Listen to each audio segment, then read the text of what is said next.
Hello, my name's Curtis Sheldon, and this is my presentation for my final project for web game development. The game I chose is based off of Breakout, and I dubbed it BlockBuster. So before I begin, a quick disclaimer, I'm going to try to go pretty quickly in this video because I've done this a couple times this recording, and I only got 7 minutes. Secondly, this is done using Phaser, which is a JavaScript framework specifically designed for making games. And also, if you've used Phaser, you know that you need a web server, and for that I am using... Hello, my name is Curtis Sheldon, and this is my presentation for my final project of web game development. I decided to work on this alone, and for my project I decided to do Breakout, which I've dubbed BlockBuster here. So before I begin, quick disclaimer, I'm going to go pretty quick because I don't want to exceed 7 minutes. And also, I use Phaser, which is a JavaScript web game development framework that makes it easy to create this kind of thing. And also, Phaser requires a web server, and in my case, I used what's called Phoenix, which I pointed at this root directory for my project. So let me first demo this for you real quick. So I have a menu screen. When I click, I can play the game. You see that the collisions are simply to reverse the Y velocity component of the ball and to maintain the X component, which could be changed in other iterations so that the ball moves according to where it hits on the paddle or depending on which direction the paddle is going. So each brick increments the score by 10. You have 3 lives. Each time it goes below this region, you lose a life. And if you grab all or break all 32 bricks in this level, then you win the game. So here's the lose condition. See, I have a little explosion animation. I can click to play again. And the win condition I'll showcase by changing some hard-coded values to make it faster. So first, here's my HTML index file. Here are the scenes, and here's the game file. The game file houses all these scenes, and I include Phaser so that I can use all the good Phaser stuff.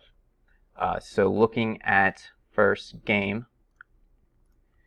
I have arcade physics, no gravity set, and here are my scenes that are included. So first, looking at main menu, which you can see here, I load the background asset, add in that title text. This button then invokes the start game method on a mouse click, and it kicks off the main scene, which is this BlockBuster scene. So here I have, in this scene, the platform, the ball, the bricks, and the background, which I load in. I create the assets. The bricks I use nested for loops to create. The platform, the ball. I add the arrow key capability for the keyboard input. I add a mouse click event for launch ball, which is simply this. And then an update.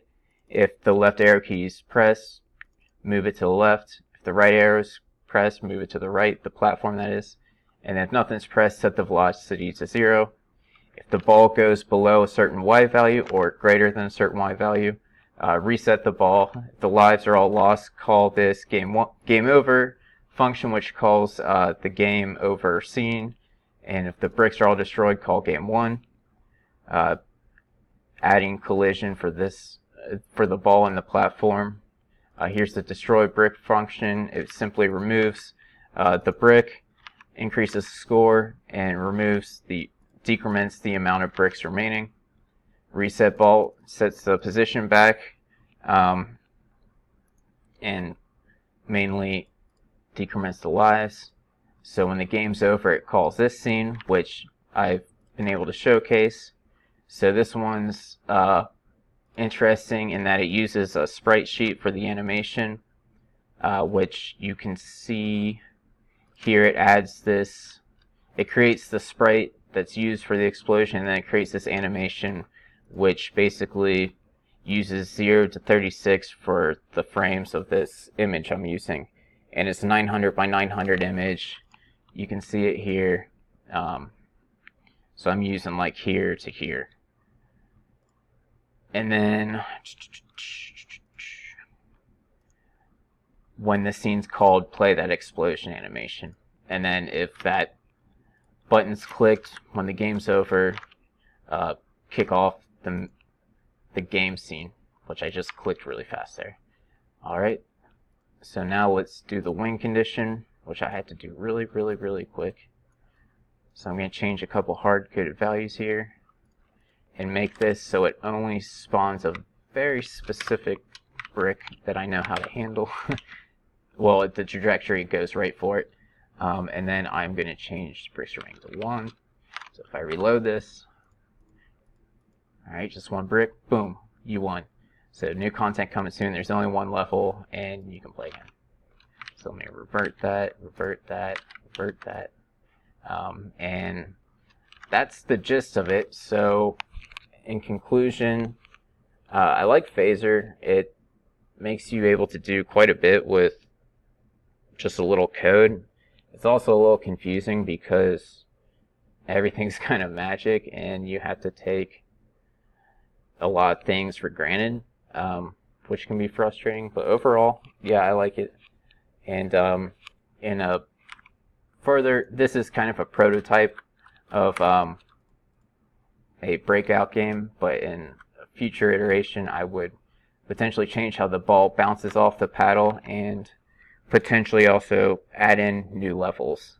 But yeah, I hope that serves as a good proof of concept, and I hope you enjoyed my video. Thank you.